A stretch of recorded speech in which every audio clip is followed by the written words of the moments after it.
नमस्कार, आप देख रहे हैं न्यूज स्टेट और मैं हूं आपके साथ प्रीति भारद्वाज।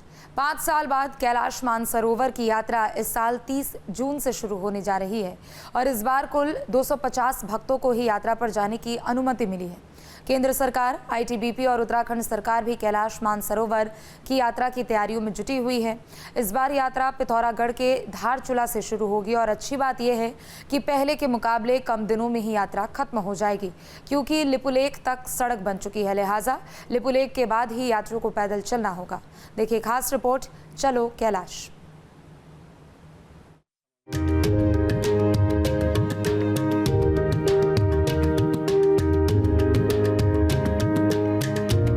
कैलाश पर्वत हिंदू मान्यता के अनुसार जहां मां पार्वती के साथ विराजते हैं साक्षात महादेव भगवान शिव और भगवान का निवास होने के कारण हिंदू धर्म में इसका विशेष स्थान है। जैन और बौद्ध धर्मावलंबियों के लिए भी ये स्थान पूज्य है। इसीलिए हजारों साल से लोग हर साल कैलाश मानसरोवर की यात्रा पर जाते हैं। कैलाश पर्वत समुद्र तल से 22,028 फीट की ऊंचाई पर पत्थर का एक पिरामिड है, जिसका शिखर शिवलिंग के जैसा प्रतीत होता है, जो साल भर बर्फ की सफेद चादर से ढका रहता है और इससे लगे मानसरोवर को कैलाश मानसरोवर कहते हैं। मान्यता है कि ये पर्वत स्वयंभू है और कैलाश मानसरोवर उतना ही प्राचीन है जितनी प्राचीन ये समस्त सृष्टि है। कहा जाता है कि इस अद्भुत और अलौकिक जगह पर जब प्रकाश की तरंगें और ध्वनि की तरंगें मिलती हैं, तब ओम की प्रतिध्वनि होती है।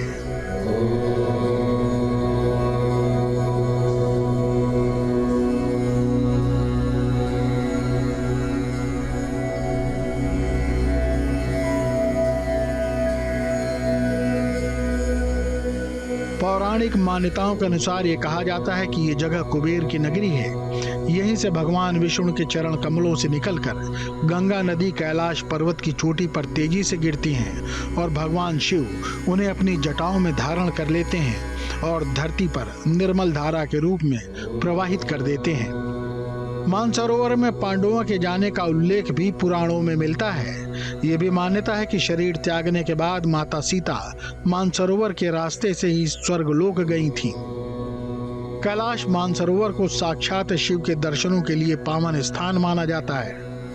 चारधाम यात्रा के साथ ही कैलाश मानसरोवर यात्रा की तैयारी भी शुरू हो गई है।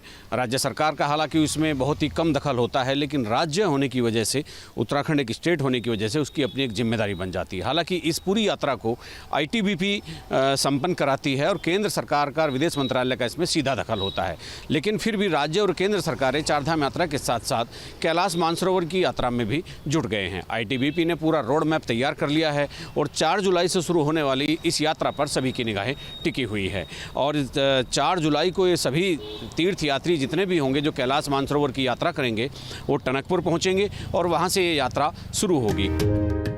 अच्छी बात यह है कि कोरोना काल में कैलाश मानसरोवर की यात्रा को रोक दिया गया था, जिसे एक बार फिर से शुरू किया जा रहा है। 4 जुलाई से विश्व प्रसिद्ध कैलाश मानसरोवर यात्रा की शुरुआत हो रही है।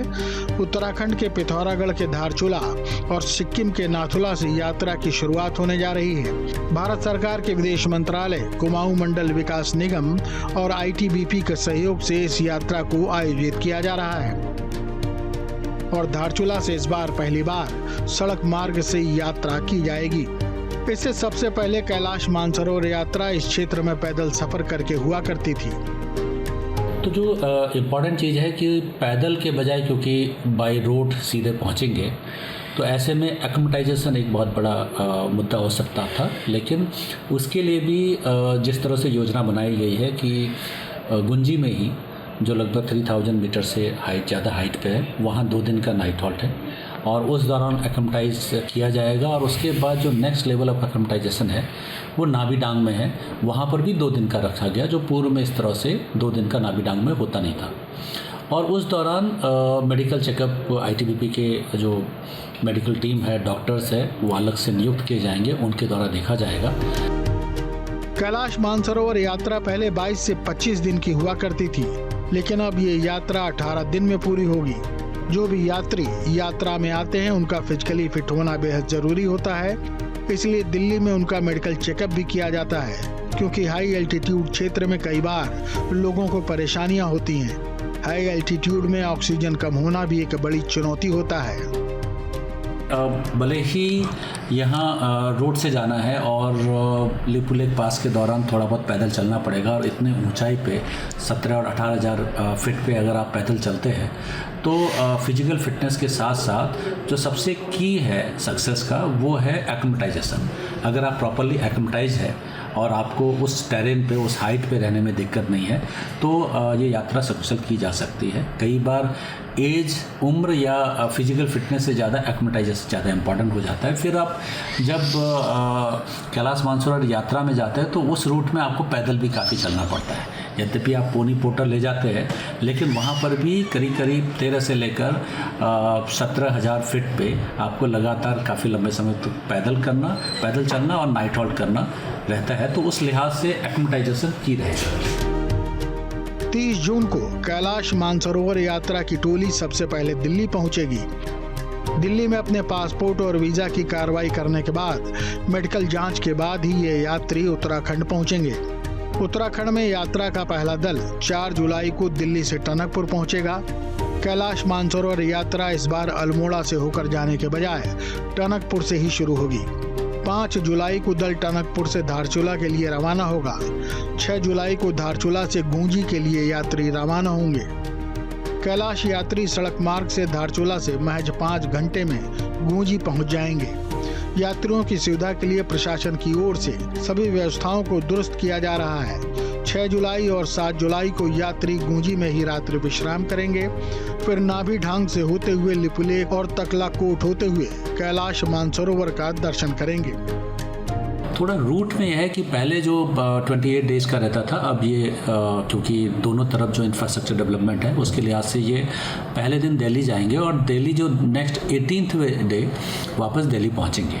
इसमें रूट में थोड़ी तब्दीली आई है। जैसे मैंने बताया कि रोड जो डेवलपमेंट इस बीच हुआ उसमें अब टनकपुर के माध्यम से जाएंगे, जिसमें कि नाइट हॉल्ट पहले टनकपुर रहेगा, धारचूला रहेगा, फिर गुंजी में 2 दिन, नाभि ढांग में 2 दिन। कैलाश मानसरोवर यात्रा से वापस आने के बाद यात्री अल्मोड़ा के रास्ते वापस दिल्ली को आएंगे। यात्रियों की सुरक्षा के लिए जगह जगह आईटीबीपी तैनात रहेगी। भारत चीन बॉर्डर पर आईटीबीपी के द्वारा ही यात्रियों को पूरी सुरक्षा दी जाती है। लेकिन लौटते समय जब 6 दिन हमें बॉर्डर क्रॉस करने में लगेगा और 6 दिन के बाद जब 8 दिन चाइना में रहने के बाद जब वापस आएंगे तो रूट जो पहला नाइट हॉल्ट है वो बुदी है। और बुदी के बाद जो हमारे अल्मोड़ा और पिथौरागढ़ एरिया में चौकौरी, अल्मोड़ा, इन जगहों पे नाइट हॉल्ट होते हुए फिर यात्रियों को वापस 18वें दिन नई दिल्ली में लाया जाएगा। ये पूरा रूट है और इसमें आईटीबीपी जो कि पूर्व में भी क्योंकि KMVN यात्रा ये कैलाश मानसरोवर यात्रा के दौरान KMVN के सपोर्ट में लगातार रहती थी, तो इस बार भी आईटीबीपी पूरी तैयारी कर चुकी है। इस बार कुल 250 यात्री शामिल हो रहे हैं, जिन्हें 5 दलों में बांटा गया है। हर दल में 50 लोग शामिल रहेंगे। और इस बार क्योंकि काफ़ी सालों बाद किया जा रहा है तो पूर्व में 18 बैचेज जाते थे और बड़े बैच होते थे। इस बार इनिशियल स्टेज में MEA के द्वारा इसमें 5 बैचेस का ही प्लान किया है और 4 जुलाई से ये स्टार्ट किया जाएगा और छोटे बैच होंगे। और इस बार का जो क्योंकि दोनों तरफ से एक लंबे अंतराल के बाद किया जा रहा है तो थोड़ी बहुत टीदिंग प्रॉब्लम हो सकती है, पर तैयारियाँ पूरी अच्छे से की गई है। खास बात यह है कि लिपुलेख तक सड़क बन जाने के बाद कैलाश यात्रियों को पैदल नहीं चलना पड़ेगा और पूरी यात्रा वाहन से ही तय कर सकेंगे। यात्रियों को कुमाऊं मंडल विकास निगम के पर्यटक आवास गृहों में ठहराया जाएगा। सड़क मार्ग को दुरुस्त किया जा रहा है। यात्रा को सकुशल संपन्न कराने में आईटीबीपी भी सहयोग करेगी। पहले यात्रियों को धारचूला के घट्टा बगड़ से लिपुलेख तक लगभग 95 किलोमीटर पैदल चलना होता था। अब भारत लिपुलेख तक सड़क बना चुका है, जिससे मानसरोवर यात्रा कम समय में पूरी हो जाएगी। कुमाऊं मंडल विकास निगम की बसें और उनकी बुकिंग, उनकी वेबसाइट, वहाँ पर वो सारे रजिस्ट्रेशन की बात है, लेकिन उनको चूँकि चाइना के हिस्से में जाना होता है जोग्राफिकली, और कैलाश मानसरोवर आज के वर्तमान परिस्थितियों में चाइना के अधिकृत तिब्बत क्षेत्र में है। तो इसीलिए पासपोर्ट और वीज़ा ये सब चीज़ें इनकी फॉर्मेलिटी पूरी करने के बाद 4 जुलाई से ये यात्रा शुरू हो जाएगी। आईटीबीपी के आईजी फ्रंटियर संजय गुंजियाल ने बताया कि उनकी तैयारी पूरी है और उन्होंने एक ब्लूप्रिंट तैयार कर लिया है कैसे पूरी यात्रा सुरक्षित और सुगम होगी।